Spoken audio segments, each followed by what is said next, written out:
90 trade deals in 90 days. That was Trump's promise to his voters. But so far, the results have been underwhelming, and his negotiating partners are proving stubborn. So now Trump is reaching for his favorite tool, tariffs, his magic wand for just about everything. Trump's latest threat to end the war in Ukraine, 100% tariffs on Russia and its energy partners. His main target, China, but also India, both of whom buy cheap energy from Moscow. Even allies in Europe aren't spared. Countries across the globe are receiving tariff letters from Trump with rates as high as 30% or even more. So today on To The Point, we ask, by using trade and tariffs as a weapon, is Trump blackmailing the world?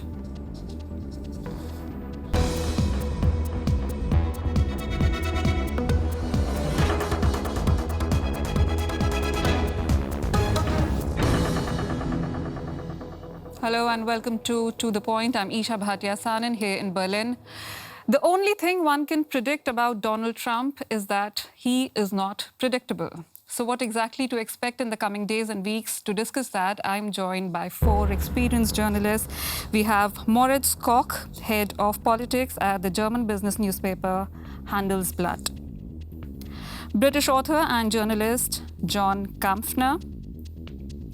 Ursula Weidenfeld, a well-known economic journalist in Germany, and American author and journalist Erik Kirschbaum, who is joining us remotely today.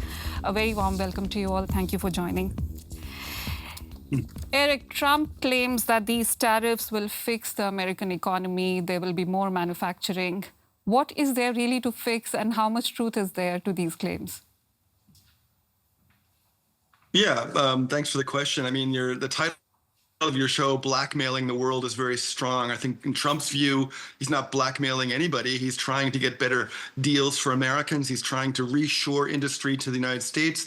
He's trying to protect jobs in the Midwest, his heartland, where a lot of people voted for him. In Trump's view, tariffs are, as you said, a magic wand that will help restore Americans' economic strength. America was once the world's is the world's biggest economy, but free markets have helped America's trading partners take advantage of America's system in Trump's eyes. And they've been getting a free lunch for a long time. And Trump wants to change that. He wants to introduce these tariffs because he believes it can bring in a lot of revenue, a lot of income that will help reduce income tax for American workers. That's his idea anyway. And so far, it's working a little bit better than expected. It's certainly not been the big disaster people were predicting in April with the Liberation Day. Inflation has ticked up a little bit, but not massively. The economy is still growing strongly at 2 to 3%. So the nightmare scenario that a lot of economists had predicted hasn't really happened. Trump feels like it's the right thing to do, and he feels emboldened to continue on this path to try to get countries around the world to pay for entry into the U.S. market.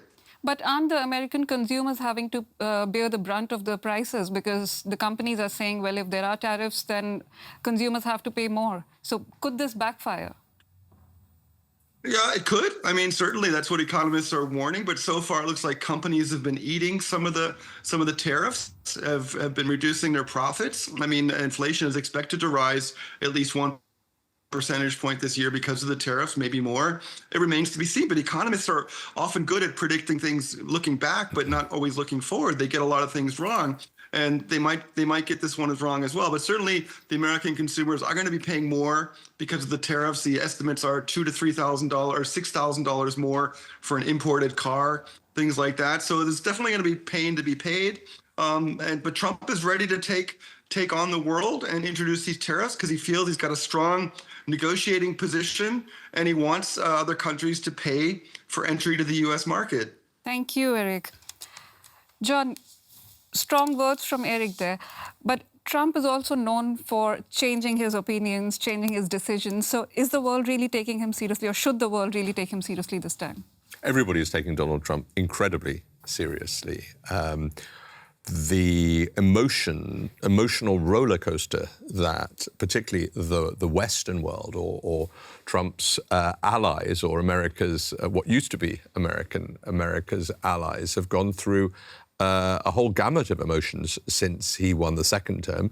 They believed the first term was far stronger on rhetoric than it was on action, and that they had sort of damped him down, and there were grown-ups in the room in the White House and in other parts of the Washington institutions in the first term, which isn't the case now. Trump has pretty much everybody where he wants them to be. What I find endlessly fascinating is the extent to which, alongside anxiety that so many countries have towards Trump's America, is so far, and in this respect I agree with Erik, that he is getting what he wants, that people are caving, people are buckling under his pressure, and they need not have done so.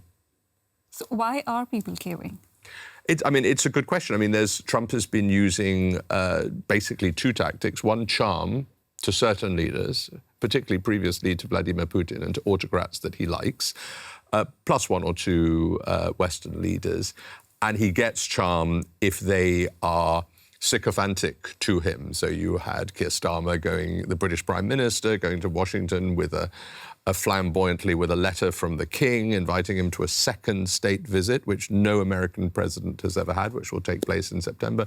You had Emmanuel Macron saying lots of nice things, putting his hand on his knee and telling him, whispering sweet nothings into Donald Trump's ear. When you do that, you can get around, and Mark Rutte, the NATO chief, acting similarly. And that is one way to do it. When you stand up to him, you get a different set of responses. But it may well be that certainly in terms of tariff negotiations, that's when Trump really listens to you. And he gives deadlines. So for Putin, he's given a 50-day deadline. Ursula, what do you make of that? Why 50 days? Well, people say that it is always the same procedure. So Trump always chickens out. He sets tariffs and sanctions and then a time to solve problems within. And when it doesn't happen, he will just reduce his bills. So that is something like a common thing Trump does. And 50 days is a long time. It's too long for Ukraine, and it is a long, long time to implement tariffs and to make your partners apply to them.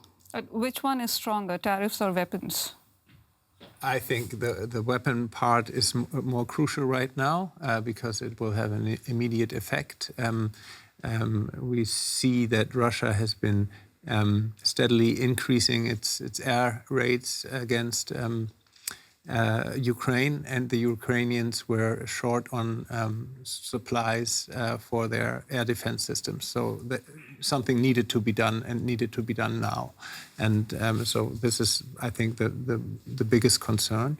The pressure on Russia, the economic pressure on Russia so far has failed to change the calculus in the Kremlin. However, I do think that in the medium term, these economic sanctions, and perhaps even these strong sanctions that Trump has now threatened, do impact the Russian economy to a significant degree.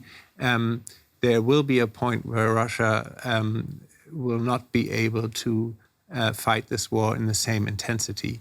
And to bring this point closer to the present, I think, is a worthy goal for Western policymakers. And so I hope that that there will be more pressure from the Europeans and from the Americans to get Russia to the table. Would you say that's exactly the strategy, that in 50 days there would be more pressure and then Russia would not be able to sustain the war anymore? I would like to think that, but I'm not remotely optimistic when it comes to that. There is some curious hold that Vladimir Putin has on Donald Trump. Nobody has quite got to the bottom of it. If it's simply the strongman idea, well, that only gets you so far. Trump could have acted much more quickly and the sanctions don't even mean anything. It's much more important because there's very little legitimate trade. What trade there is going through second and third countries. And it's much more important, the sanctions that are being threatened towards countries like China, but particularly India, Brazil, and elsewhere.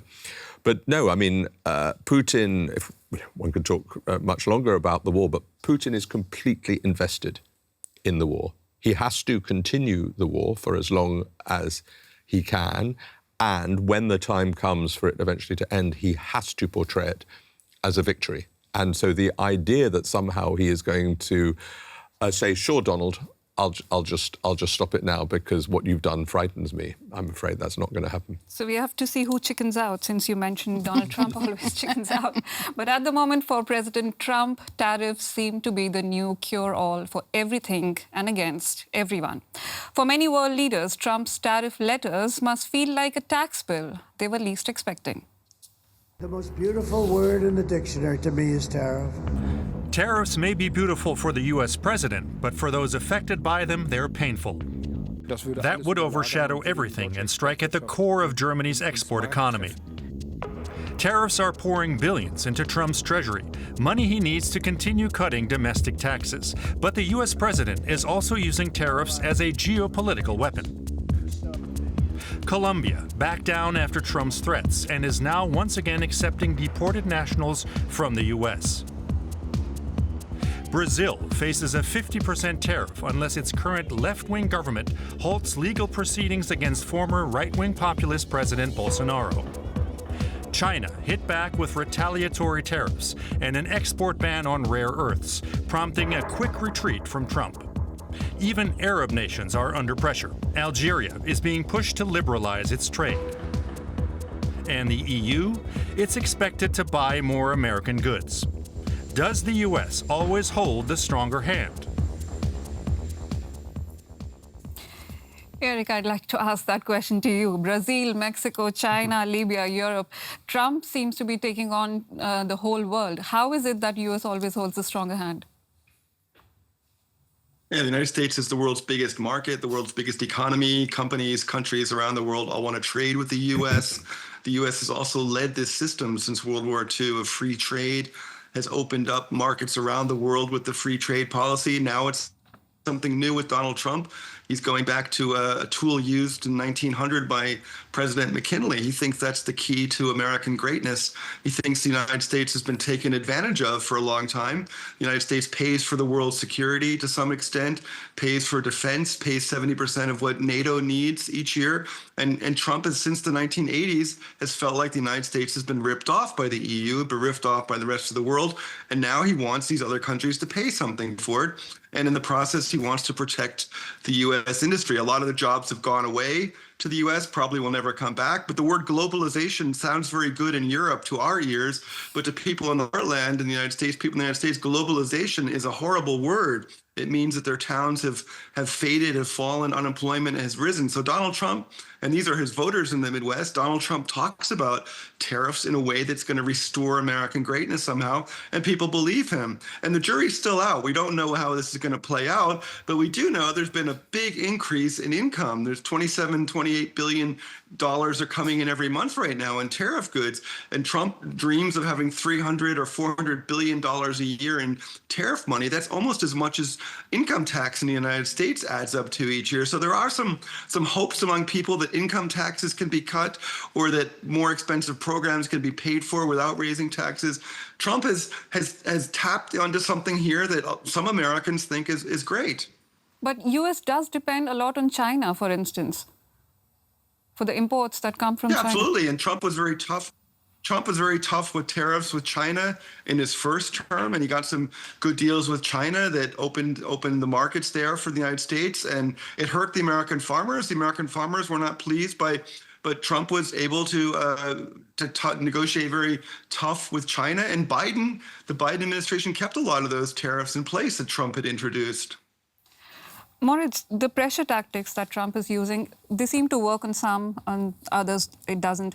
We saw Colombia, China, so in Colombia's case it does work, in China's case it doesn't. Do you see a pattern there where it works and where it doesn't? Yeah, I think the pattern is quite clear. China has a chokehold on rare earths. These minerals are of critical importance to almost any important industry. And so is also for American arms manufacturers. So this has strategic importance. And the Chinese were playing this card, and immediately the US realized that this is a battle they cannot win. We would have seen shortages and factories being idled and so on, and that's why Trump backed off.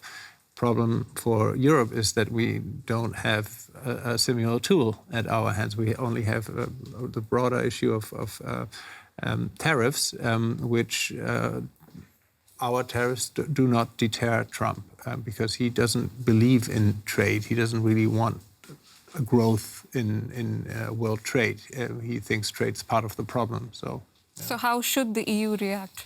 Well, I think it should be important if Europe presents itself as a unit, as a united continent. So it is a big market. It is very strong in research and development. It is a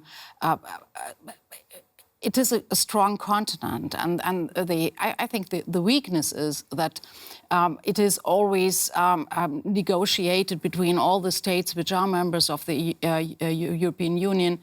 It is negotiated between the states which are members of the currency union. So there are different levels of negotiations within Europe before they are able to send an answer letter to Donald Trump, and that seems to be the problem.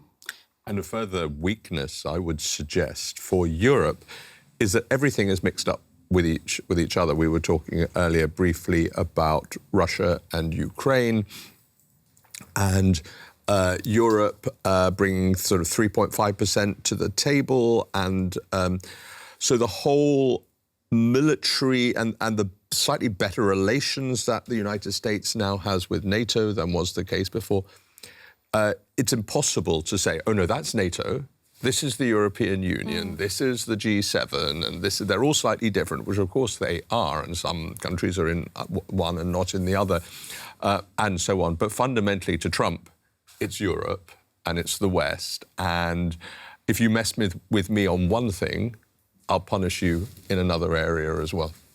For Trump, it's one entity, but as you said, the EU is more divided than what it looks like from the outside. So will the EU be able to stay strong together, or do you think certain countries would try to strike their own deals with Trump now?